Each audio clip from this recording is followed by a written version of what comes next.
Naniniwala ka ba sa love at first sight? Ngunit, paano kung ang iniibig mo ay nagmula sa kaaway?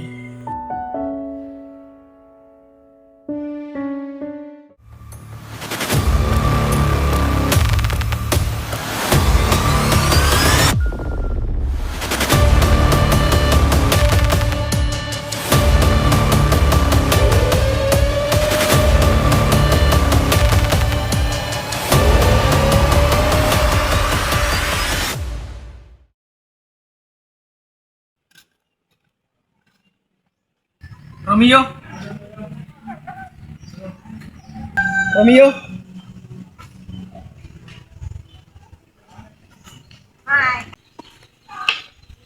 Romeo?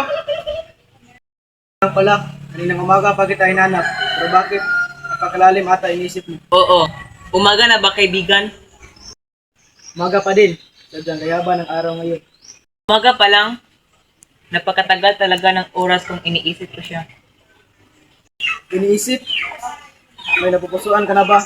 Sino? Ano pangalan niya? Rosaline. Ngunit alam kong hindi na ako ang kanyang mahal.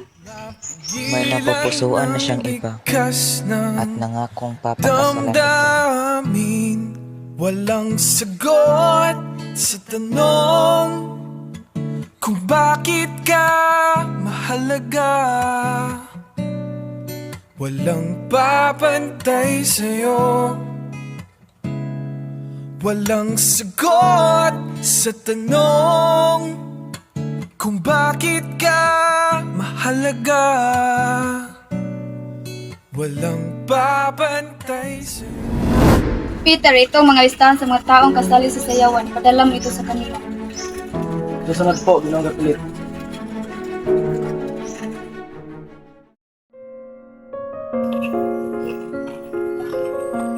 Kumusta mga kaibigan? Ayos na ako, si Romeo tanongin mo. Tungkol naman ba ito kay Ginoo, mga Ginoo, maaari niyo ba itong basahin? Nakikita ko po ito din. Olivia? Lucio? Hibag, Jerusalem? Paris? Para saan ang mga listahang ito? Tahan po iyon para sa mga imbitado sa sayawan. Kung hindi, kay Montagyo ay imbitado na. Ngayon, dapat tayo dumalo sa sayawan. madali lang ito para sa iyo. Dahil hindi ka isang Montagyo. Nang ayaw ko tumungtong ng pamahayan na yun. Ngunit para naman ito kay Romeo. Total, nasuot naman tayo ng maskara, hindi ba? Sige, dadalo ako. Hindi maring, hindi ka dumalo. Sige. Ngunit saglit lang tayo doon at huwag gumawa ng gulo.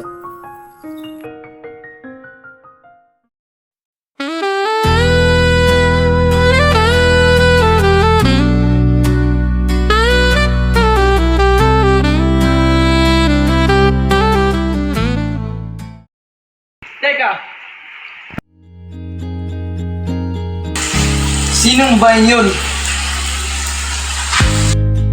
Sila ba ang kanganam naman aking puso? Sila ba yung minta dito sa tibok? Mamatay ka ba kung tunay iyon?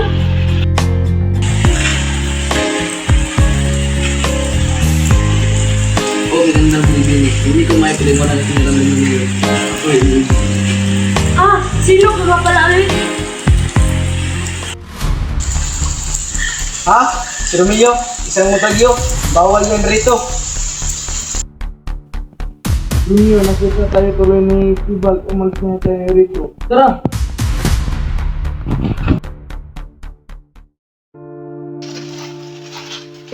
Tama, kilalalin mo yung lalaki na iyan. May nakasayaw ako kanina.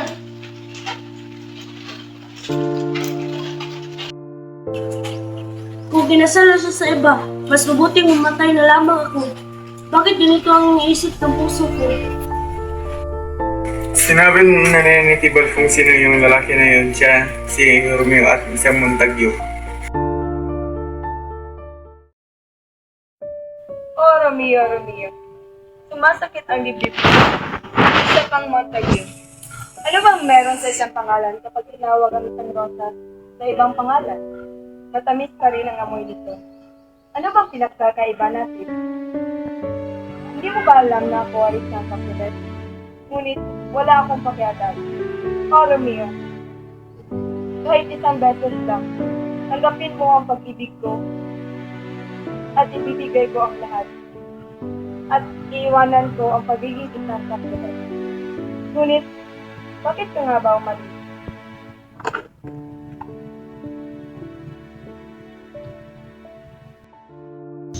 Paano ka nakapasok dito? Pagkapapatayin ka nila. Suot ko ang aking habal-habal panggabi, kaya hindi nila ako makilala. Wala nang silbi ang aking buhay kung hindi kita kasama. Kung mabubuhay akong wala ka, para na lang akong namatay. Mahal mo ako? Juliet, isusumpa ko sa Huwag buong... mong isumpa dito. Mababago ito. Kung gayon, saan ako susumpa? Sa iyong sarili, Romeo. Sabihin mo lang sa akin na mahal mo ako. Gagawin ko ang lahat ng sasabihin mo. Dahil ikaw lamang nagpaparamdam sa akin ng tunay na pag-ibig. Kahit pa magkaaway ang pamilya natin. Juliet, hinahanap ka na ni Lady Capulet. Kailangan mo nang umalis. Hindi ako alis dito hanggat hindi ko nakuha ang pinunta ko rito. Ang iyong pag-ibig. Binigay ko na sa iyo, Romeo. Kaunti pa, Juliet. Dahil natatakot ako pagkatapos ng gabing ito, hindi na tayo magkikita. Kung tunay ng pag-ibig mo ay marangal, humunin mo ko ng kasal. Sabihin mo lang kung saan at ako'y darating. Nag-siyam ng umaga, bukas sa silid ni Padilore. Makakaasa ka. Ngayon, umalis ka na. Magandang gabi, aking Romeo. Magandang gabi, aking mahal.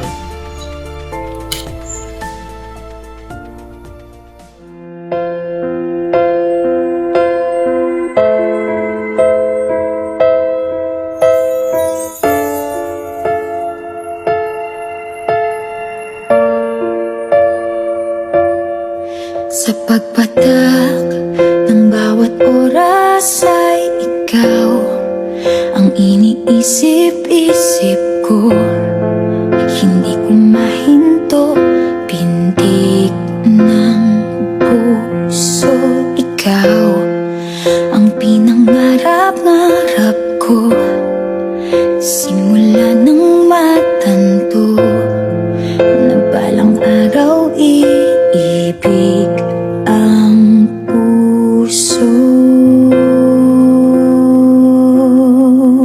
Ikaw ang pag-ibig na hinintay. Puso ay nalumbay ng kay tagal. Ngunit ngayon'y nandito na ikaw.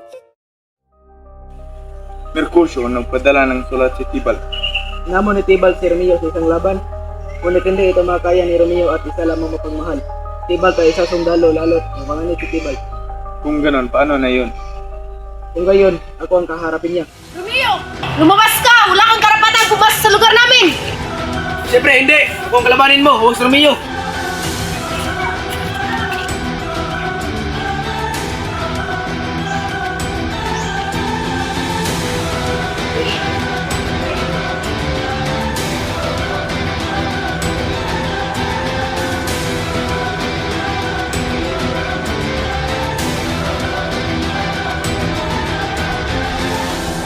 Tumigil na kayo! Tandaan niyo ang utos ng prinsipe. Maaari kayo makulong. Hindi!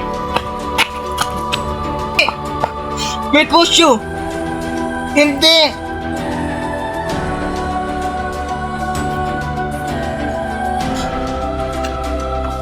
Paghihiganti kita, Mercutio. Tumigil ka, Tibal!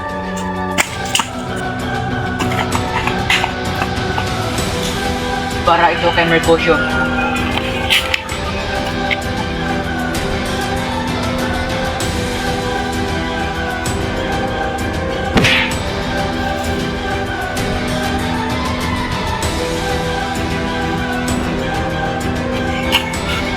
Romeo, anong nagawa mo?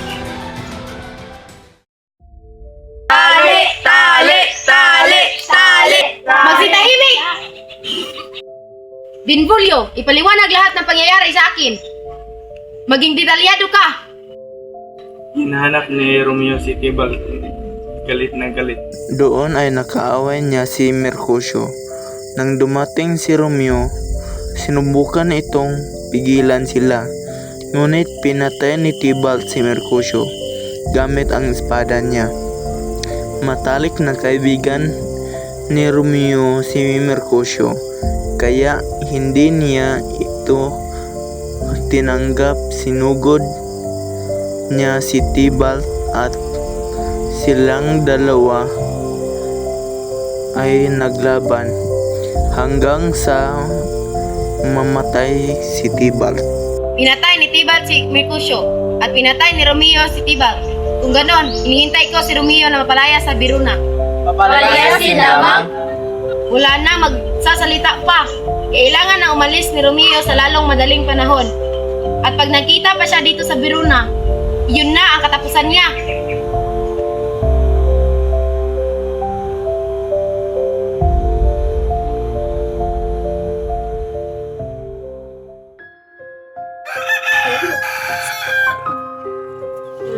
Hindi pa sumisikat ang araw, mahal ko. Gabi pa, natulog ka ulit. Hindi mahal. Aalis ako upang mabuhay o manatili para mamatay. At alam mo na kung ano ang gagawin ko. Mananatili ako. At kuya man ako ng kamatayan, manatili pa rin ako. At alam kong yan ang gusto mo. Hindi. O hindi. Hindi maaari. Umaga na.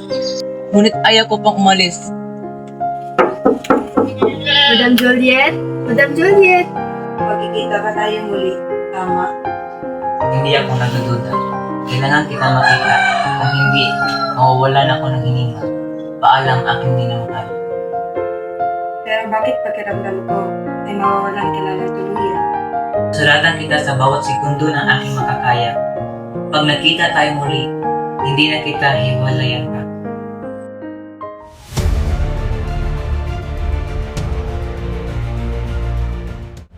Handa akong balita. Nakapagdesisyon na akong ipakasal ka sa aking anak na si Juliet sa Webes.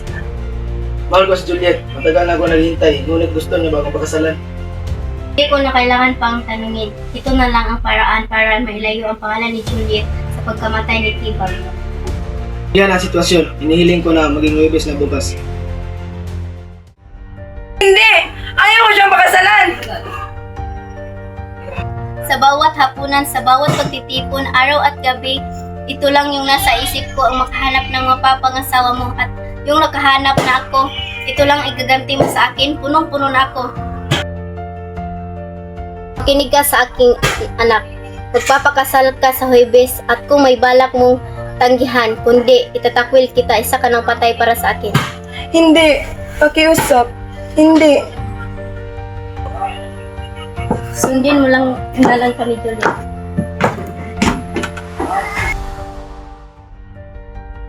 Naintindihan kong sa Naintindihan mo? Naintindihan ba ng lahat? Itinapon ng aking asawa. At ngayon, ipakansal ako sa isang lalaki? Naintindihan mo?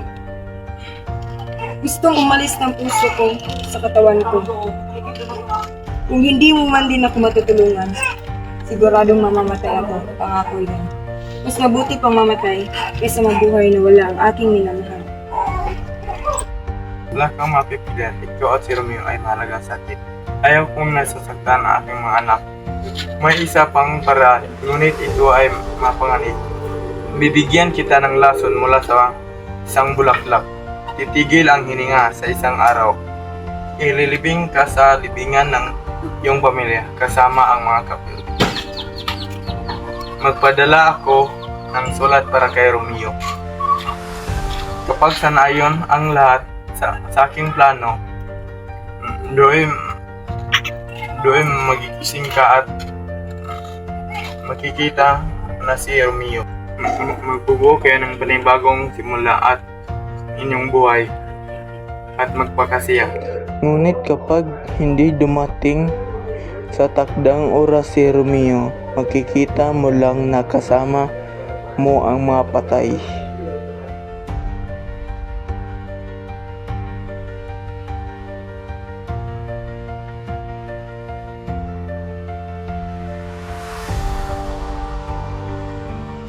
Anong ginagawa mo pa rin?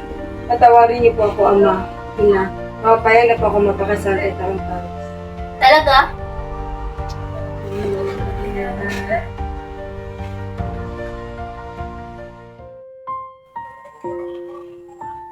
Mahal na mahal kita, aking Romeo.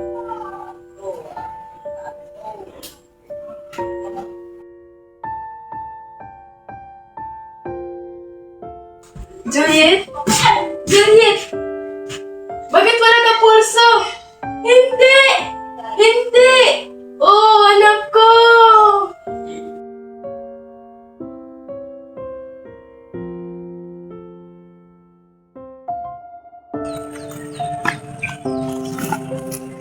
Benvolio, anong balit ang dala mo? Kumusta ang asawa ko? Maganda pa rin ba siya? Siyempre! Benvolio, bakit di ka sumasagot? Ano pang sasabihin ko? Oo, maganda pa rin ang asawa mo. Ngunit, kinainggitan siya ng langit. Kaya kinuha na siya. Ang Juliet mo ay pumana na. Malaking kasinungalingan! Hindi ito totoo. Buong puso at kalaro ko. Ang hinihiling, hindi ito to. Nakitamit mo ng mga mata. Huwag katawan. Hindi! Pinagsilan ako ng kaluluwa ko. Huminto ang puso niya habang tumitibok ang puso ko. Hindi! Romeo! Iwan mo kong isa.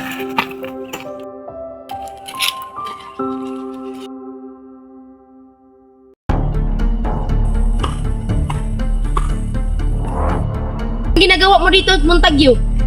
Taga pa ba ang aking pangalan? Matagal na akong patay.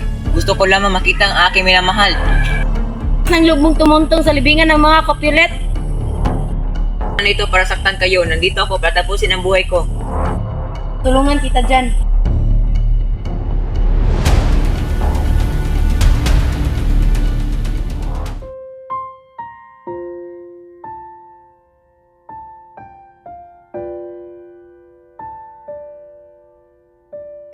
Mahal ko. Mahal, napakaganda mo pa rin. Kinuha ka na ng kamatayan, pero hindi kaya nito kunin ang iyong ganda. Hayaan mong ikaw ang huling kayakap ko sa mundong ito. Sasamahan kita sa walang hanggan. Natandaan mo pa ba yung sinabi ko sa'yo? Na pag nagkita tayo muli, hindi na tayo maghihiwalay pa.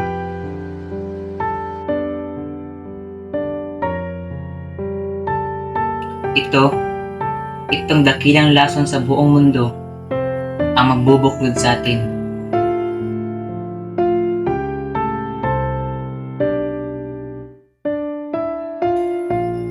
Romeo? Langit na ba ito? Dapat pala kanina ko pa ininom ang lasong ito. Ano? Lason? Romeo! Sulit mahal ko. Anong ginawa mo?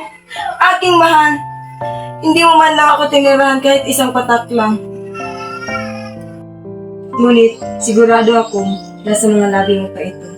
Sa pamamagitan ng halik na ito, magkakasama ng ulit tayo.